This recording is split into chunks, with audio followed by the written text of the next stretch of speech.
बाजार बोलता है। इसमें एफआईज डीआईज का डेटा है। हम एफआईज के डेटा की बात भी कर रहे थे। 68,000 करोड़ के करीब की सेलिंग उन्होंने अक्टूबर मंथ में कर दी है। लेकिन कल कितनी सेलिंग की एक बार देख लेते हैं, और डीआईज ने कितनी बाइंग की है वो भी देख लेते हैं। तो एफआईज की सेलिंग 3436 करोड़ रुपए की, वहीं डीआईज की बाइंग 2256 करोड़ रुपए की। ग्लोबल इंडिसेस पर नजर डाल लेते हैं। कल डाउ जोन्स में अच्छा एक उछाल देखने के लिए मिला। वहां पर मॉर्गन स्टैनले के रिजल्ट्स आए, उसका एक इम्पैक्ट था, जिसकी वजह से वहां पर जो बैंकिंग शेयर थे उनमें एक स्ट्रेंथ देखने के लिए मिल रही थी। शंघाई में आज एक प्रेस कॉन्फ्रेंस होनी थी ऑन हाउसिंग रिवाइवल को लेकर, और उनका जो मंत्रालय है उसने एक प्रेस कॉन्फ्रेंस की भी, लेकिन इस पर भी विस्तार से बात करेंगे कि क्या कुछ हो रहा है चाइना में। हैंसेंग में भी आज हरा निशान बना हुआ है, लेकिन निकाई और कोस्पी यहाँ पर लाल निशान बना हुआ है। साथ ही एक बार टॉप गेनर्स और लूजर्स पर नजर डाल लेते हैं, कौन से आज के सत्र में टॉप गेनर्स हैं। तो टॉप गेनर्स में जो शेयर हैं उन पे देखें तो धानी यहाँ पर करीब 6% को छाल देखने के लिए मिल रहा है। चेन्नई पेट्रो करीब 5% ऊपर है। नेशनल एल्यूमिनियम करीब 5% ऊपर। आरवीएनएल एक बार फिर करीब 4.5% ऊपर आज आता हुआ दिखाई दे रहा है, और ग्रेविटा में करीब 4% का जंप देखने के लिए मिल रहा है। वहीं एक बार टॉप लूजर्स पर नजर डाल लेते हैं, कौन से काउंटर हैं जो कि आज के मार्केट में गिरावट में बने हुए हैं। तो इसमें आज बजाज ऑटो थोड़े नतीजे वीक आए हैं, उसका एक इम्पैक्ट काउंटर पर दिख रहा है। 10% नीचे आज। केईआई लगातार दूसरा दिन है आज नतीजों के बाद जब इस काउंटर पर गिरावट तेज होती हुई दिख रही है, आज भी 6% नीचे। टीवीएस मोटर करीब 5.25%, न्यूलैंड लैब करीब 5% और हीरो मोटोकॉर्प करीब 4.5% नीचे है। तो बजाज ऑटो का इम्पैक्ट हीरो मोटो के काउंटर और टीवीएस मोटर दोनों पर ही पड़ रहा है। तो ये माना जा रहा है कि इन दोनों की कंपनियों के भी नतीजे उतने बेहतर नहीं देखने के लिए मिलेंगे। लेकिन कुछ एक ग्लोबल खबरों से शुरुआत करते हैं। आज चाइना में रियल्टी सेक्टर को बूस्ट देने की कोशिश की जा रही थी, और रियल्टी सेक्टर को लेकर एक प्रेस कॉन्फ्रेंस हुई, और अब उनके यहाँ पर एक खबर ये है कि फाइनेंस मिनिस्ट्री एक बार फिर सैटरडे को कुछ प्रेस कॉन्फ्रेंस करने जा रही है। बार बार मार्केट में वीकेंड्स में यही कयास लगाए जाते हैं कि चाइना इस बार कुछ राहत पैकेज देगा, कुछ बड़ा राहत पैकेज देगा। हालांकि चाइनीज़ इन्वेस्टर्स भी काफ़ी डिसअपॉइंटेड है। केजरीवाल सर, जितनी एक इंटेंसिटी के साथ सितंबर एंड में चाइनीज़ मार्केट चला था, एक वीक में 30 सितंबर तक करीब वो 21% चला था, और उसके बाद जब 7 दिन की छुट्टी के बाद जब चाइनीज़ मार्केट खुला तो उतनी इंटेंसिटी के साथ खुला, लेकिन वहाँ पर पैकेजेस जो आए, राहत पैकेज, वो उतने जो मार्केट एक्सपेक्ट कर रहा था नहीं मिले। तो ये एक मेटल काउंटर्स के लिए इसमें किस तरह से आउटलुक रखना चाहिए कि कभी ना कभी कोई बड़ा स्टिमुलस तो नहीं आ जाएगा जो मेटल कंपनीज को एक बूस्ट दे जाएगा? विवेक, बाजार ऑप्टिमिज्म पर चलता है और इन्वेस्टर इसी ऑप्टिमिज्म पर जिंदा रहते हैं। अगर आप देखें जो हकीकत है इकोनॉमी में, उसमें आप वो एक तरह का इंजेक्शन देकर उसे बूस्ट कर सकते हैं, आप उसका डायरेक्शन बदल नहीं सकते। तो चाइना में एक स्लोडाउन दिख रहा है। खाली शेयर बाजार को कुछ इंसेंटिव देकर, ये पैकेज अनाउंस करके आप पूरा का पूरा सिचुएशन को बदल नहीं सकते। तो शॉर्ट टर्म मेजर्स हैं शेयर बाजार, ये उतना ही सीमित दायरे में अपना काम कर सकते हैं। अगर लोगों को लगता है कि ये स्टिमुलस देकर बहुत बड़ा बदलाव आ जाएगा इकोनॉमी में, ऐसा नहीं है। रियलिटी को फॉर एग्जांपल, उन्होंने एक बंदिश जो लगी हुई थी कि एक शहर में एक आदमी एक ही फ्लैट या प्रॉपर्टी खरीद सकता है, उस बंदिश को हटा दी। पैसा भी होना चाहिए प्रॉपर्टी खरीदने के लिए। ऐसा नहीं है कि क्योंकि प्रॉपर्टी सस्ता है आदमी उसमें पैसा बड़ा निवेश कर दे, और वो भी लोकल आदमी। ये छूट फॉरेनर के लिए नहीं की गई थी। तो मेरे ख्याल से ये जो पैकेजेस हैं, इनका एक लिमिटेड इम्पैक्ट पड़ता है और शेयर बाजार में शॉर्ट टर्म इम्पैक्ट होकर ये इवेंट खत्म हो जाता है। बिल्कुल। कुछ एक और इंटरनेशनल मार्केट की खबरें। मॉर्गन स्टैनले के नतीजे काफ़ी शानदार रहे अमेरिकन मार्केट्स में, जिसकी वजह से हमने वहाँ पर तेज़ी आते हुए देखी। अरुण सर, अगर हम देखें तो जिस तरह से अमेरिकन इकोनॉमी एक तरफ रेट कट कर रही है, और मैं पढ़ रहा था कि उनकी अभी तक S&P 500 की 79% कंपनीज ने अपने एस्टिमेट्स को रिजल्ट्स में बीट किया है। तो कहीं ना कहीं इकोनॉमी ठीक ही कर रही है जब भी कंपनियों के नतीजे बेहतर आ रहे हैं। सर कैसे देख रहे हैं इंडियन आईटी कंपनीज को जिनका मोर देन 50% रेवेन्यू अमेरिका से आता है? देखिए, उम्मीद जताई जा रही है कि इस बार नतीजे अच्छे आएंगे। पहला जो नतीजा आया है दिग्गज कंपनी टीसीएस से, उसके अंदर में थोड़ा सा डिसअपॉइंटमेंट अवश्य था। क्या इसे एक एबरेशन माने और ये सोचे कि बाकी ठीक आएंगे? एक आध नतीजे आ जाए उसके बाद में कंफर्मेशन मिलेगी इस ट्रेंड की, लेकिन कॉशियसली ऑप्टिमिस्टिक रहना ज्यादा जरूरी है, क्योंकि मान लीजिए दूसरे तीसरे कंपनी के भी नतीजे मिले जुले से आए तो फिर ये मानना पड़ेगा कि अमेरिका की इकोनॉमी का बॉयंसी आईटी क्षेत्र को नहीं मिला है। बिल्कुल सर, एक और इम्पॉर्टेंट डेवलपमेंट जो कि इंटरनेशनल मार्केट में चल रहा है वो है सोना लगातार रिकॉर्ड स्तर पर चल रहा है। तो गोल्ड फाइनेंस से जुड़ी कंपनी या गोल्ड से जुड़ी हुई कुछ भी कंपनी जो आपके जहन में आती हो जो ठीक लग रही हो, ज्वेलरी से या गोल्ड से जुड़ी हुई से कुछ कंपनीज? ज्वेलरी कंपनी का प्रदर्शन अच्छा है। अगर आप ध्यान दें तो जुलाई में बजट में कस्टम्स ड्यूटी में बड़ा बदलाव लाया गया था, जिसके कारण जो गोल्ड के दामों में फर्क था वो वापस अपने उच्चतम स्तर पर आ गए। ज्वेलरी कंपनी का जो टर्नओवर होता है उसके अंदर में बड़ा, या आप ये मानिए 90-95% मेटल की वैल्यू होती है। मेकिंग चार्जेस और अदर चार्जेस बहुत कम होती है। प्रदर्शन अच्छा है, फेस्टिव सीजन के बीच में है, दशहरा पूरा हुआ है, दिवाली 10-12 दिन में आ जाएगी। ये सब देखते हुए उम्मीद ये है कि इनके नतीजे इस तिमाही के, सितंबर के नतीजे नहीं कह रहा मैं, ये जो मौजूदा अक्टूबर से दिसंबर के जो नतीजे आएंगे वो शानदार रहेंगे। उसको लेकर इस सेक्टर में एक मूवमेंट भी हो रही है, तेजी भी देखी जा रही है। लेकिन ये ध्यान में रखना चाहिए कि टर्नओवर को लेकर आपको कभी भी एक अंदाजा नहीं लगाना चाहिए कि कंपनी का प्रदर्शन अच्छा रहा है। टर्नओवर, क्योंकि दाम बढ़ता है अपने आप टर्नओवर बढ़ जाता है, आपको उसके एबिडा और प्रॉफिट पे ही ध्यान देना चाहिए।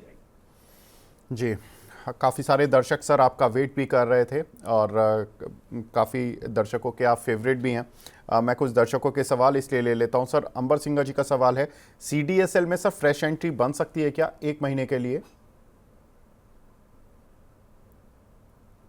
कौन सी कंपनी पूछी आपने? Sir CDSL.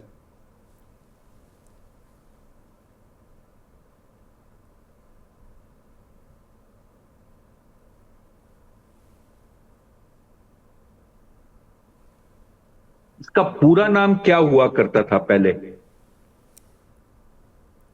Sir central depository I think. अच्छा, सीडीएसएल, माफ कीजिए माफ कीजिए, सॉरी सॉरी सॉरी, मुझे पीडीएसएल ओके समझ ओके। में आया। सर फ्रेश ब्रेकआउट की तैयारी कर रहा है। अगर ये इस लेवल्स को सस्टेन कर लेता है तो इसके अंदर में एक अप मूव आ सकता है। लेकिन नेगेटिव साइड में आपको ये ध्यान में रखना चाहिए कि शेयर में काफी अच्छी खासी वृद्धि देखने को मिली है, कुछ वॉलेटाइल भी रहा है। अगर आप फ्रेश एंट्री लेते भी हो तो टाइट स्टॉप लॉस के साथ रखिए, नहीं तो हो सकता है कि जहां पर आप कमाने के लिए जा रहे हो आपको नुकसान हो जाए। मेरे ख्याल से करंट लेवल पे आप अगर एंटर करते हो तो 2-2.25% का एक स्टॉप लॉस अवश्य रखिए आपकी खरीद की प्राइस। जी, कमार अब्बास जी का सवाल है, सर गुड मॉर्निंग, बीएचईएल 310 रुपए पर लिए हैं, क्या इन लेवल्स पर एवरेज कर सकते हैं क्या Bharat heavy electrical? Sir share में जबरदस्त दबाव है, एवरेज इसके नीचे ट्रेड कर रहा है। मेरे ख्याल से इसमें फिलहाल एवरेजिंग करने की सलाह नहीं दूंगा। थोड़ा वेट कीजिए, जब तक चार्ट पॉजिटिव नहीं हो जाता मेरे ख्याल से एवरेजिंग करने का नहीं सोचना चाहिए। जी, अभिषेक झा जी का सवाल है, सर पीसी ज्वेलर पर इन्होंने बाय किया हुआ है 158 रुपये का, पूछ रहे हैं कि प्रॉफिट बुक करें या अभी होल्ड करें? सर अभी मैंने कुछ मिनटों पहले कहा कि त्योहार का सीजन एक खत्म हुआ है, दूसरा आ रहा है। ये तिमाही के नतीजे अच्छे आएंगे। जल्दबाजी क्यों करते हो? अभी तो जो कहते हैं ना, इस कंपनी की रैली शुरू हुई है। आज करीब करीब ऑल टाइम हाई करने के लिए वापस पहुंचा है। सर्किट लग जाता है 5% पे, इसलिए 2 रुपए से रह गया। कल शायद ये ऑल टाइम हाई, ये 52 वीक हाई अवश्य बना लेगा। जल्दी मत कीजिए। जी सर, एक हमारे दर्शक हैं संत राज यादव जी, ये पूछ रहे हैं कि ये बोल रहे हैं कि मैं रेगुलर व्यूअर हूं। Thank you sir. KCP sugar sir, इन्होंने कुछ शेयर लिए हुए हैं 52 के, इसमें क्या करना चाहिए सर? 3 महीने का होल्डिंग पीरियड है।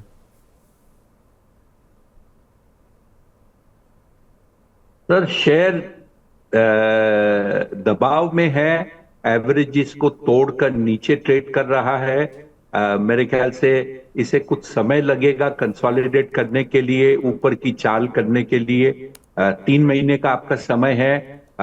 उसके अंदर में, क्योंकि ये नतीजे भी आ जाएंगे, तो तब तक अगर शेयर को चलना है तो कुछ ना कुछ कंसोलिडेट करके ऊपर की तरफ अवश्य ब्रेकआउट देगा। अगर नहीं करता ये इस अवधि में, तो फिर आपको निकलने का सोचना चाहिए। बट फिलहाल ये ऐसा दे रहा है कि ये कुछ समय, हो सकता है 10 से 15 दिन और कम से कम साइडवेज मूवमेंट देगा विद ए स्मॉल नेगेटिव बायस। जी, एक हमारे दर्शक हैं सर सक्षित गंगवार जी, एनडीआर कंपोनेंट पर ये पूछ रहे हैं। इनके पास स्टॉक है, लॉस चल रहा है, पूछ रहे हैं कि सेल कर दें क्या इन लेवल्स पर? सर, ये शेयर में ट्रैक नहीं करता, इसके लिए मैं इस पे कमेंट नहीं दूंगा। कोई प्रॉब्लम नहीं है सर। एक हमारे दर्शक हैं सर सीएट पर पूछ रहे हैं, 2900 रुपये पर लिया है, दिवाली तक होल्ड कर सकते हैं क्या? तो देखिए, टायर क्षेत्र की सभी कंपनियों का प्रदर्शन अच्छा है। भारतवर्ष की जितनी कंपनियां, सबका प्रदर्शन है। अगर आप इसमें आपके प्रॉफिट्स को एक्सटेंड करना चाहते हैं तो अवश्य कीजिए, कोई तकलीफ नहीं है। जी सर, आज रिजल्ट्स भी हैं, तो टायर कंपनी से सर क्या उम्मीदें करनी चाहिए? सर, नतीजे अच्छे आने चाहिए, इसमें कोई डाउट नहीं है। लेकिन एक चीज ध्यान में रखिए, अच्छे नतीजे या खराब नतीजे ऐसा नहीं है कि रिजल्ट जो आता है उसी के हिसाब से मार्केट में मूवमेंट होता है। अगर एंटिसिपेशन के हिसाब से शेयर चलता है तो हो सकता है उसमें कुछ प्रॉफिट बुकिंग आ जाए। मुझे ये नहीं पता कि इसकी एक्सपेक्टेशंस इस शेयर की क्या है और पिछले 3-4 दिन में ये शेयर कैसा मूव किया है। तो एक सेकेंड में देख लेता हूं। सर, शेयर में थोड़ा सा डाउनवर्ड प्रेशर है, तो अगर नतीजे ठीक ठाक या अच्छे आए तो इसमें एक मूवमेंट हो सकता है। और क्योंकि ये एवरेज के ऊपर सपोर्ट लेने आया है, हो सकता है आज इसमें एक छोटा सा रिवर्सल भी देखने को मिले। बिल्कुल, अगर नतीजे ठीक आते हैं तो एक रिवर्सल की पॉसिबिलिटी है। काउंटर ऑलरेडी थोड़ा सा प्रेशर पिछले 2-3 दिन में देख चुका है। कुछ एक खबरों की तरफ बढ़ते हैं सर। रिलायंस इंडस्ट्रीज़ ने बोनस इशू की रिकॉर्ड डेट 28 अक्टूबर तय कर दी है। 29 अगस्त को ये 1:1 के रेशो में इन्होंने अपनी एजीएम में बोनस का अनाउंसमेंट किया था। सर, अभी जो लोग रिलायंस में हैं उनको क्या करना चाहिए, या कोई बोनस के कंसीडरेशन में कि अब 28 अक्टूबर को तो बोनस की रिकॉर्ड डेट आ ही जाएगी, क्या कोई ट्रेड ले सकते हैं रिलायंस में? देखिए, 2730-35 के आसपास ये शेयर चल रहा है। अगर इसका आप एक स्ट्रेट डिवीजन करते हैं और मानते हैं कि यही भाव आपकी रिकॉर्ड डेट को रहता है, तो ये करीब 1370 रुपए का आपको एक्स बोनस का एक भाव मिलता है, जो मार्केट पर्सपेक्टिव से, ट्रेडिंग पर्सपेक्टिव से एक अट्रैक्टिव प्राइस लगता है। क्योंकि पिछले 1 साल या उससे ज्यादा से आपको वो जो सैकड़ा है पहला, वो 2200, 2300, 2500 के ऊपर ही चला है। तो कई लोग ऐसे होंगे जिन्हें लगेगा कि ये 1350 के आसपास ये शेयर एक अट्रैक्टिव प्राइस है ओन करने के लिए। मेरे ख्याल से कुछ ना कुछ इसमें मूवमेंट अवश्य आएगी। और जहां तक आपने ट्रेड की बात करी, अगर आप आज लेते हैं और इसको बोनस के रिकॉर्ड डेट तक होल्ड करते हैं या उसके पहले भी बेचते हैं, तो इसमें 5-7% का एक अप मूव अवश्य मिल सकता है। बिल्कुल। एक दूसरी खबर सर, वोडाफोन आइडिया पर, चूंकि इसमें परसों बिरला साहब का एक स्टेटमेंट आया था कि हम अभी भी कंपनी के रिवाइवल पर काम कर रहे हैं और गवर्नमेंट से एक्सपेक्ट कर रहे हैं कि कुछ ना कुछ पॉजिटिव डेवलपमेंट होंगे, वहाँ से सपोर्ट भी मिलेगा। और अब खबर आ रही है कि सर 5G को लेकर कंपनी अपनी सर्विसेज शुरू करने जा रही है और दिसंबर में अपने 5G को ये लॉन्च कर देगी। हालांकि ये 5G की खबरें इनकी सितंबर अक्टूबर में भी आ रही थी, लेकिन अब दिल्ली और मुंबई से 5G सेवा की शुरुआत करेंगे। और कंपनी का कहना है कि जो BSNL में कुछ इनके जो ग्राहक टूटकर चले गए थे वो अब वापस आने शुरू हो गए हैं। तो ये एक अच्छी खबर वोडाफोन आइडिया के लिए। साथ ही अगर देखें तो एक और इम्पॉर्टेंट डेवलपमेंट जो कंपनी के साथ हो रहा है वो ये है कि DOT, डिपार्टमेंट ऑफ टेलीकम्युनिकेशन, ये बात कर रहा है फाइनेंस मिनिस्ट्री से और गवर्नमेंट से कि जो इनकी बैंक गारंटी है उस पर कुछ इनको छूट दे दी जाए, यानी कि इनको जो रिक्वायरमेंट थी DOT को इसकी बैंक गारंटी की सितंबर 2025 से एप्लीकेबल होनी है, उस पर इनको राहत दे दी जाए। पीछे नोटिस मिला था, काउंटर उस दिन टूट भी गया था। सर कैसे देखें, क्या रिवाइवल की कहानी पर बिरला साहब के स्टेटमेंट पर ट्रस्ट कर सकता है मार्केट? क्योंकि टूटा बहुत तेज है ये काउंटर, 50% टूट गया पिछले 2 महीने में। विवेक, जहां तक कुमार मंगलम बिरला की बात है, वो मीडिया से बहुत कम बात करते हैं और उनके आप जल्दी से आपको स्टेटमेंट्स गूगल सर्च करने पर भी नहीं मिलेंगे। जिस कॉन्फिडेंस से इन्होंने परसों ये बात कही थी वोडाफोन आइडिया के बारे में, इससे साफ जाहिर लगता है कि उनका इंटेंट बड़ा है। वो चाहते हैं कि ये सर्विस में इम्प्रूवमेंट हो। और एक चीज ध्यान में रखिए, जो इनके कस्टमर जा रहे थे बीच में, वो कहीं ना कहीं अब जाने रुके हैं। और मेरे हिसाब से इनकी जो मेट्रो की जो सर्विसेज है, चाहे आप बंबई की बात करें, दिल्ली की बात करें या टियर 1 की बात करें, ये एक अच्छे टेलीकॉम प्रोवाइडर माने जाते हैं। सिर्फ आपकी जानकारी के लिए मैं आपको बोल दूं, मैं वोडाफोन का सब्सक्राइबर हूं पहले दिन से, और आज तक न तो मैंने मेरा मोबाइल नंबर चेंज किया है, न सर्विस प्रोवाइडर चेंज किया है। हाँ, अक्सर कभी कभी तकलीफ आती है, बट बाय एंड लार्ज मैं एक सेटिस्फाइड कस्टमर हूं। बिल्कुल सर, मैं भी आप ही की साथ हूँ। मैं भी कम से कम 20 साल से इन्हीं का नंबर मेंटेन कर रहा हूँ। बिल्कुल सर्विस में थोड़ी बहुत दिक्कत कभी कभी आ जाती है, पर वो मैंने सुना है कि हर प्रोवाइडर की सर्विसेज में आ रही है। तो बिल्कुल यहाँ पर अभी दर्शक जो देख रहे हैं उनमें से हो सकता है कि कुछ लोग इनके सब्सक्राइबर भी हों और कुछ लोग इनकी सर्विसेज को अवेल करते हों। सर एक इम्पॉर्टेंट खबर और भी है, अदानी एंटरप्राइजेज, जहां पर कि इनका जो QIP आया था उसमें अब डिटेल आई है। उसमें यह है कि 1,42,00,000 का जो QIP था, जिसमें करीब 67 लाख शेयर की बोली क्वेंट म्यूचुअल फंड ने ही लगाई है। और QIP का जो प्राइस था वो 2962 रुपये तय किया गया था। और इसमें जो बाकी इन्वेस्टर्स बड़े नाम आए हैं उसमें SBI लाइफ, विंड्रो कैपिटल, ट्री लाइन, ऐसे कुछ बड़े निवेशकों के नाम आए हैं। सर कोई बिग बैंग जो FII होता है उसका नाम नहीं है। और क्वेंट म्यूचुअल फंड, हालांकि इनकी जो पीछे जो परफॉर्मेंस रही है काफ़ी अच्छी रही है मिड कैप स्मॉल कैप शेयरों को पकड़ने की। सर कैसे देखें अदानी एंटरप्राइजेस को? विवेक, आज से 1.25 1.5 साल पहले अडानी समूह के ऊपर में बड़ा अटैक हुआ था और उसके शेयरों में बहुत बड़ी गिरावट आई थी। उसके बाद में एक निवेशक आकर उनको सपोर्ट किया और वो उस क्राइसिस से उभरे। अब वो QIP लॉन्च करता है और वो एक रीजनेबल प्राइस पर उसे बेच देता है। इसका मतलब ये कि all is well Adani group के साथ। बिग बैंग नाम आए या नहीं आए क्या फर्क पड़ता है, कंपनी को पैसा चाहिए था, वो मिल गया, उसका भाव टिका हुआ है और धंधा जो है जोरों से हो रहा है। नए नए एंटरप्राइजेस, इन्वेस्टमेंट, वो कंपनी सब कुछ कर रही है। मेरे ख्याल से बिग बैंग नेम से कुछ फर्क नहीं पड़ता। जी। तो सर मतलब ये काउंटर किस तरह से देखना चाहिए, मतलब ऑन द पॉजिटिव साइड देखें या किस तरह से, अब इस पर क्या टारगेट लेकर चलें या विद क्या स्टॉप लॉस लेकर चलें?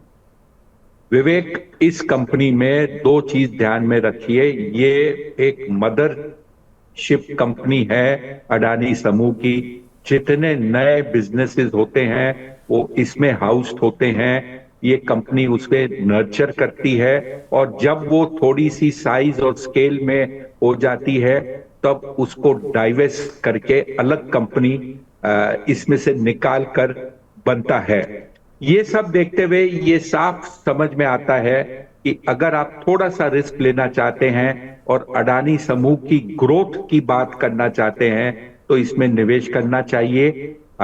मेरे ख्याल से 25 से 30% का एक सालाना इसके अंदर में मुनाफा समझकर निवेश कीजिए। और कोई भी चीज में आप स्टॉप लॉस रखते हैं तो जो आप एक्सपेक्टेशन आपकी ग्रोथ की है उसका 15 से 20% एक स्टॉप लॉस रखिए। जी। एक और इम्पॉर्टेंट डेवलपमेंट सर, जियो फाइनेंशियल्स नतीजे भी हैं इस वीक में, और अगर हम देखें तो ब्लैक रॉक के साथ कंपनी प्राइवेट क्रेडिट को लेकर वेंचर बनाने पर बातचीत कर रही है।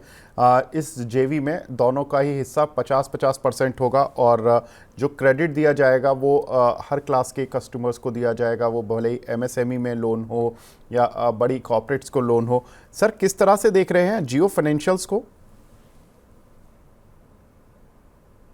विवेक, बड़ी कंपनी है, बड़े पैसे हैं उसके पास, बहुत बड़ी किटी है। ब्लैक रॉक एक लीडिंग इन्वेस्टर है, उसके पास भी डीप पॉकेट्स हैं।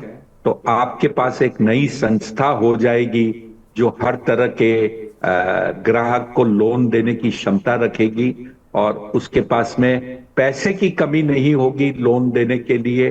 कस्टमर की कमी अवश्य हो सकती है। तो मेरे ख्याल से प्रोस्पेक्ट्स अच्छे हैं, बट कोई भी नए काम को शुरुआती तौर पर कुछ न कुछ तकलीफें अवश्य आती हैं, चाहे वो रोल आउट की हो, चाहे वो इम्प्लीमेंटेशन की हो, चाहे एग्जीक्यूशन की हो। तो लॉन्ग टर्म में अच्छा है, शॉर्ट टू मीडियम टर्म में कुछ हिकअप्स अवश्य आ सकते हैं। अगर आपका नजरिया 2-3 साल का है तो आप जियो में निवेश कर सकते हो, लेकिन अगर आपको लगता है सिर्फ ये अनाउंसमेंट से आप पैसा कमा लोगे तो वो बहुत छोटा हो सकता है।